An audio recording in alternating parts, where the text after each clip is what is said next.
كوبيبه حلوه قوي، وطبعا الكوبيبه دي ترجع لاخواتنا وحبايبنا البورسعيده. على راسي طبعا.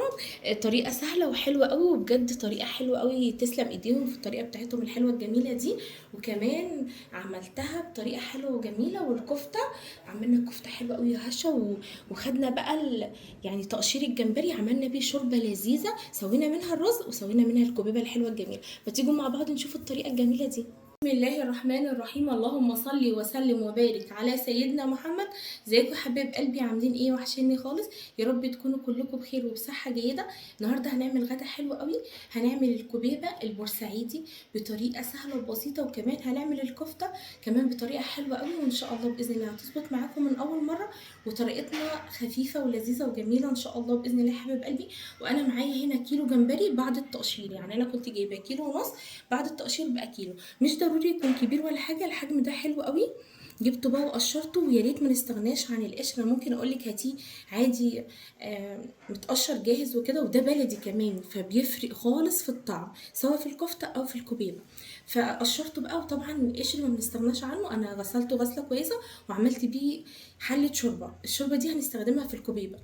ومعايا بقى كده حبيب قلبي 4 حبات بصل واربع حبات، عشان خاطر انا هفرم الجمبري وهقسمه نصين بالظبط كده. نص هعمله كوبيبه ونص هيبقى كفته.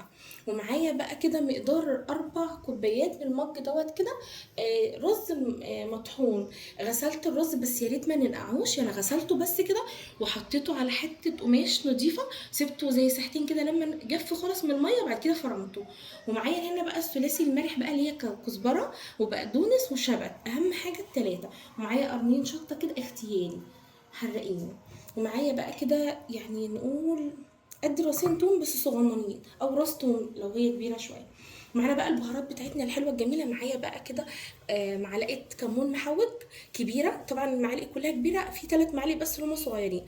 معلقه كمون محوج كبيره، معلقه بابريكا، ومعلقه كاري، وهنا معلقه صغيره بصل بودر، معلقه صغيره توم بودر، ومعلقه طبعا الكمون بيبقى محوج بالكزبره وبالشطه، بس انا حبيت اعزز طعم الكزبره، بتبقى طعمها حلو قوي في الكفته، فحطيت معلقه كمان صغيره ومعلقه فلفل ومعلقه ملح.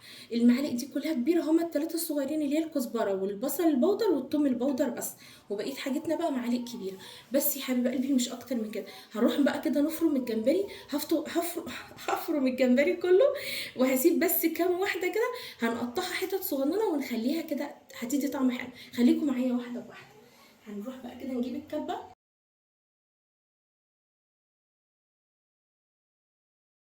قمت بقى كمية حبيب قلبي زي ما انتم شايفين كده. طبعا هي الجمبري لما بيتفرم بيبقى بيلزق بقى بالشكل ده، لان هو فيه مادة كده زي الجيلاتين كده، شايفين؟ هفرم بقى ايه، عايزه اوريكم الشكل كمان. يعني هفرم كمان كده، وهسيب بقى شويه دوت هنقطعهم حتت صغننه كده، وهوريكم هنعمل بيهم ايه. فرمت بقى الكميه كلها حبيب قلبي زي ما انتم شايفين كده بالشكل دوت، ناعم خالص اهوت. نركنه بقى كده على جنب.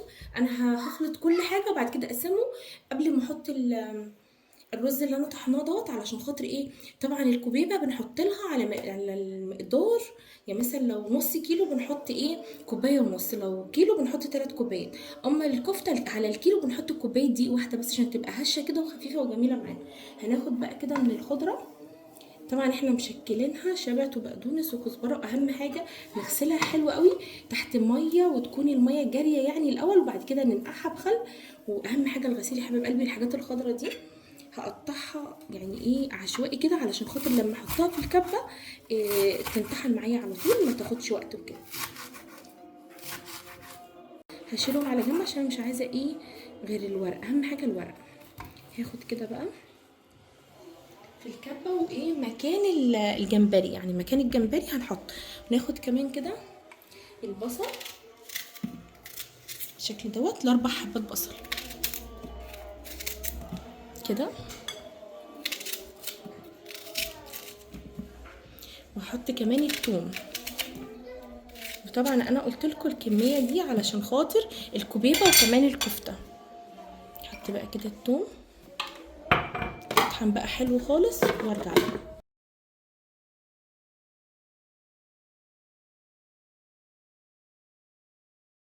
فرمنا بقى البصل والثوم والخضره ناعم خالص كده يا حبيب قلبي زي ما انتم شايفين. هنزلها بقى كده في صينيه واسعه بالشكل دوت عشان اخلط كله. خلطنا بقى كده الخضره حبايب قلبي مع الثوم مع البصل وقرنين الشطه طبعا الحراقين، وسبت انا جزء من الخضره كده هنزوق بيها، مش هاخد كل الكميه دي، بس اهم حاجه اللي احنا نشكلها ما بين الشبت والبقدونس والكزبره. هنزل بقى الجمبري اللي انا طحنته، شايفين هو ماده لاسكه ازاي، هنزله بقى بالشكل دوت، وهخلطه مع ايه، مع البهارات. وبعد كده بقى هقسمه ان انا ايه، هحط على الكوبايه هحط كوبايه ونص دقيق، دقيق ايه، كوبايه ونص رز من اللي احنا طحنينه، هو شبه الدقيق دلوقتي. واهم حاجه يا حبيب قلبي الرز ان احنا ما نحطوش فتره طويله في الميه، نغسله بس وبعد كده نسيبه بقى كده يعني لما يجف خالص من الميه ونطحنه بيبقى سهل وحلو خالص، احسن ما ننقعه فتره طويله والكلام ده. طبعا الريحه حلوه قوي من دلوقتي. هدمج بقى كل حاجه حلوه خالص، وبعد كده ايه هوريكم هعمل ايه بعد بقى ما خلطتها حلوه قوي، والريحه فظيعه بجد بجد، الريحه حلوه قوي والبهارات بتاعتنا جميله وكل حاجه مظبوطه. هقسم بقى الكميه حبيب قلبي بالشكل ده، علشان خاطر انا قلت لكم ان انا هعمل حاجتين، فانا هقسم الكميه كده بالعدل كده بالظبط. دلوقتي شويه الجمبري بقى اللي انا خليتهم على جنب يا حبيب قلبي هقطعهم بقى حتت صغننه خالص كده، هقول لكم هنعمل بيهم ايه، فكره حلوه خالص بالشكل دوت. اهم حاجه يكون صغنن كده. طبعا انا قسمت الكميه،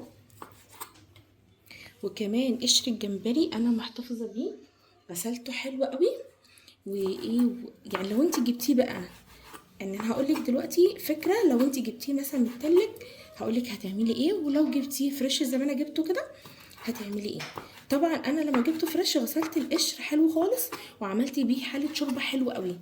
طبعا هستخدمها في تسويه الكبيبه، وكمان هعمل رز.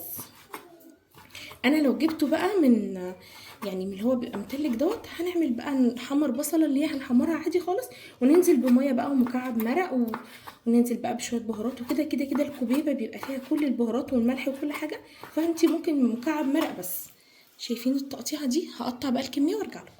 قطعته بقى كده يا حبيب قلبي، هقسمه برده بالنص كده، وهاخد نصه كده على ايه، على الطبق دوت، ونصه هنا، يعني انا ايه قسمته بالنص كده.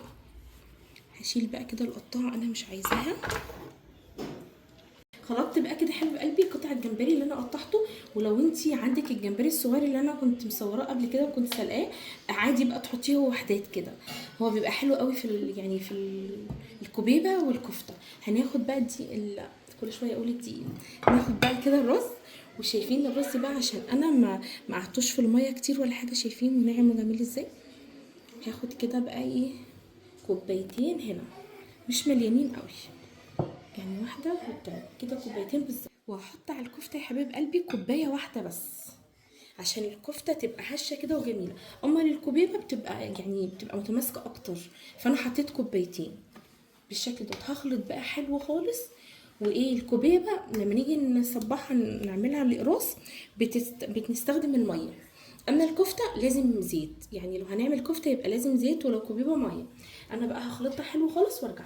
حط بقى الاتنين يا حبيب قلبي، ودي الكفته زي ما انتم شايفين كده طبعا طريه، شايفين بتلزق، يعني مش عايزاها يعني نضغطها جامد بالرز، عشان خاطر احنا عايزينها تبقى خفيفه وتبقى حلوه كده وهشه وهي بتتقلي.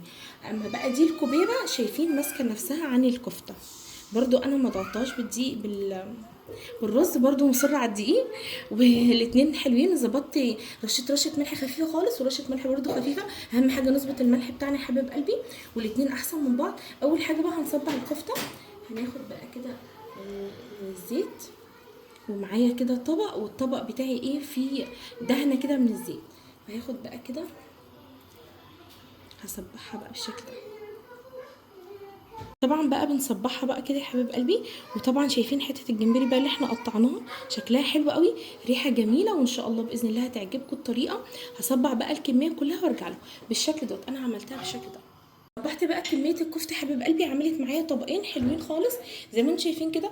الكميه حلوه قوي، وفعلا كل حاجه في البيت بيبقى فيها بركه وبتبقى فيها خير كده زي ما انتم شايفين كده حبيب قلبي. وانا عايزه اقول لكم على حاجه كمان، انا زودت نص كوبايه على الكفته، وزودت نص كوبايه كمان على الكوبيبه. يعني يعتبر انا اخدت كل الرز اللي انا كنت طحناه لغايه ما وصلت بقى للعجينه اللي انتم شايفينها الحلوه دي. انا عايزه اوريكم بقى، هي الكفته بتبقى طريه بس ايه بتتصبح حلو خالص زي كفته الرز كده. شايفين كفته الرز واللحمه، ما هي دي كفته الرز برضه. هدخلهم بقى كده التلاجة يرتاحوا شويه لغايه بقى ايه ما نصبع الكوبيبه. نركن بقى دولت على جنب كده عشان نطلع الكوبيبه. وادي الكوبيبه بتاعتنا الحلوه الجميله، شايفينها بقى حلوه وجميله ازاي. هنعص ايدينا بقى كده ميه بالشكل دوت، وكمان هنخلي الطبق فيه شويه ميه كده، وهاخد بقى كده واصبعها. طبعا احنا هنكورها كده من كده زي ما انتوا شايفين كده حبايب قلبي. يبقى الكفته بنستخدم لها الزيت والكوبيبه ميه. شايفين؟ رصها بقى كده، نعمل واحده كمان كده، نضغط بقى كده نسويها. اهم حاجه عايزاها قراص كده حلوه مسويه. نرص كده. عملت واحده كمان يا حبيب قلبي زي ما انتم شايفين اهوت كده. اهم حاجه ان احنا نظبطها كده ايه في الشكل كده، طبعا عشان العيون بتاكل قبل البق كده يا حبيب قلبي. شايفين والريحه حلوه قوي. هرصها بقى كده، هخلص بقى الكميه كلها وارجع لكم. عملت الكوبيبه بقى يا حبيب قلبي زي ما انتم شايفين كده برده كميتها حلوه قوي بسم الله ما شاء الله. عملت الصينيه دي وكمان السرفيس دوت والطبق، وايه قطعت بقى كده قيمه ايه يعني 4 بصلات. هما وسط، البصل اللي عندي وسط مش كبير. قطعته بقى، وده ايه هنعمل تريكيه كده عشان نسوي بقى الكوبيبه فيها. وزي ما قلت لكم بقى يعني نستخدم القشر ونعمل شوربه تبقى حلوه قوي، يا اما نحط ميه. هقول لكم دلوقتي واحنا بنعمل. نروح بقى كده على البوتاجاز ونسيب الكوبايه بتاعتنا زي ما هي، والكفته في الفريزر في التلاجة، مش في الفريزر، في التلاجة سيبها ترتاح بس شويه وهنقليها مع بعض. ودلوقتي حبيب قلبي حطينا بقى حله كده، وهننزل كده بقيمه معلقتين زيت كده. هننزل البصله بتاعتنا بقى بالشكل دوت، ننزلها بقى كلها كده. نقلب بقى البصله كده يا حبيب قلبي بالشكل دوت لحد ما تاخد اللون اللي هو البني، بس مش يعني ما تتحرقش، تبقى لون بني خفيف كده، علشان خاطر هي لو اتمقت بتمرر وبيبقى طعمها مش حلو. هنعملها بقى، نفضل نقلب فيها كده بالشكل دوت لغايه ما تاخد اللون ده. عايزه اوريكم بقى الشوربه. طبعا القش بتاع الجمبري عملت منه شوربه حلوه قوي زي ما انتم شايفين كده. هصفيها بقى وانزلها على البصله. لو ما عنديش بقى شوربه وجايبه جمبري من هو المعلب ده حبيب قلبي، هنزل بكاتل ميه على البصله وميه تكون سخنه، وهنزل رشه كمون بسيطه خالص ومكعب مرق. وكده كده احنا بنبقى ظابطين الكفته من الملح بتاعها، فمش بنبقى محتاجين يعني ملح تاني ولا حاجه. وندوق برضو حاجتنا ونظبطها. اهم حاجه نظبط كل حاجه عشان تطلع مظبوط. يعني انا اقول معلقه يعني مش تبقى معلقه، ممكن برضو ايه بتفرق. فانتي تظبطي حاجتك يا حبيبه قلبي، وربنا يحسن ما بين ايديكم، ويا رب اكون ضيفه خفيفه واكون بفيدكم. نقلب بقى كده يا حبيب قلبي بالشكل ده لما نوصل للون دوت. شايفين؟ مش هنغمقها عن كده. ناخد بقى كده من الشوربه بتاعتنا كده،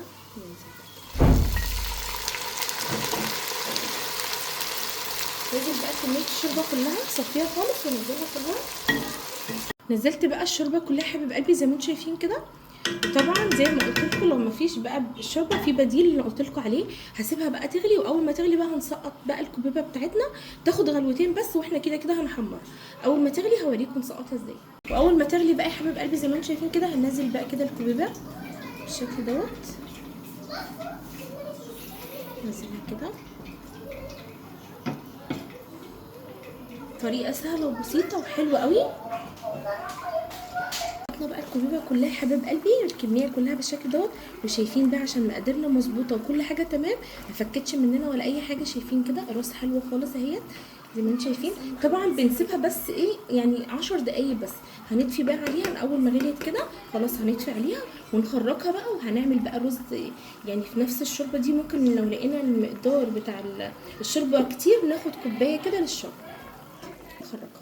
حبيب قلبي انا غسلت كده قيمه كيلو رز بالشكل دوت، نقعته زي نص ساعه بس وغسلته حلو قوي لما الميه بتاعته فتحت، وكمان اللون بتاعه بقى يبقى بالشكل دوت والميه تبقى نظيفه خالص. وده شكل الكوبيبه بتاعتنا حلوه وجميله ازاي، شايفين شكلها؟ طبعا قطع الجمبري اللي احنا حطيناها فيها حلوه خالص. هننزل بقى كده بالرز، بسم الله.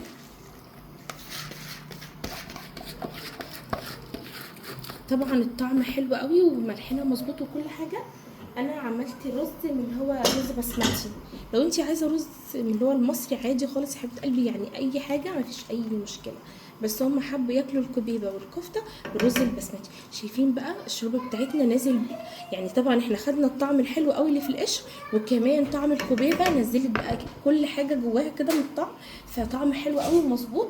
هنغطي عليه بقى لحد ما يغلي ونوطي، وهنحط زيت بقى عشان نقلي الكفته بتاعتنا. حطيت بقى طاستين يا حبايب قلبي، وعايزه اوريكم الرز كمان كده، شايفين؟ هديت له النار خالص، نقفل عليه كده. هنحط بقى كده الكوبيبه بالشكل ده،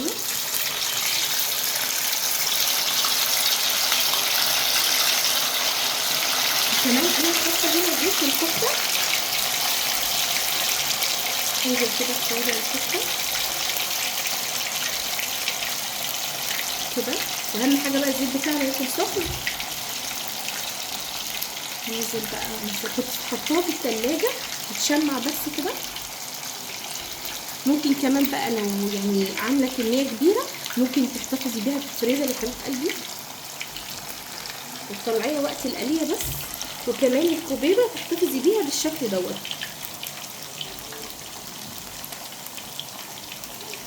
كده.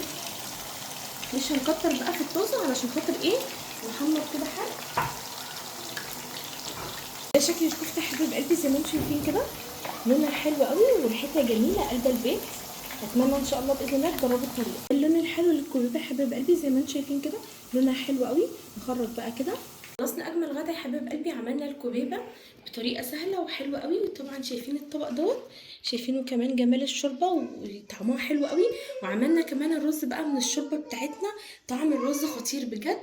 وزي ما انتم شايفين كده كمان الكفته بتاعتنا حلوه قوي وهشه وجميله. عايزه اوريكم كمان كده، شايفين حلوه قوي، هشه وحلوه قوي. اتمنى ان شاء الله باذن الله تجربوا الطريقه يا حبيب قلبي. مقاديرنا مظبوطه خالص، ودليل على ان الكوبيبه بتاعتنا مظبوطه يا حبيب قلبي زي ما انتم شايفين كده. شايفين الجمال برضو؟ عايزه ايه اوريكم واحده كده حلوه قوي. وشايفين حته الجمبري طبعا حلوه وطعمها حلو وريحتها حلوه قوي. اتمنى تجربوا الطريقه، طريقه سهله وبسيطه ومخدتش اي وقت خالص. وكل اللي بتمناه من ربنا هي محبتكم ليا ودعمكم ليا باللايكات وبالاشتراكات، وربنا ما يحرمنيش من حبايب قلبي واخواتي واصحابي، ودايما تدعموني يا حبايب قلبي ان شاء الله. ولو عجبكم الفيديو ما تنسونيش دايما باللايك، اللايك الحلو كده.